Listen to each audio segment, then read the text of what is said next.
ഈശോ മിശിഹായ്ക്ക് സ്തുതിയായിരിക്കട്ടെ.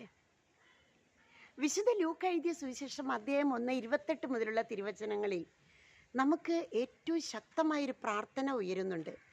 ലൂക്ക 1:35, പരിശുദ്ധാത്മാവ് നിൻ്റെ മേൽ വരും, അത്യുന്നതൻ്റെ ശക്തി നിൻ്റെ മേൽ ആവസിക്കും. ലൂക്ക 1:35 നമ്മുടെ പ്രാർത്ഥനയാക്കി മാറ്റിക്കൊണ്ട് പ്രിയപ്പെട്ടവരെ, ഏത് സാഹചര്യത്തിലും, ഏത് സംഘർഷങ്ങളിലെ, ദുരന്തങ്ങളിലെ, വേദനകളിലെ, ഒറ്റപ്പെടലുകളിലെല്ലാം, ഏത് തിക്ത അനുഭവത്തിലും പ്രാർത്ഥിക്കുക. ലൂക്ക 1:35, പരിശുദ്ധാത്മാവ് എൻ്റെ മേൽ വരും, അത്യുന്നതൻ്റെ ശക്തി എൻ്റെ മേൽ ആവസിക്കും.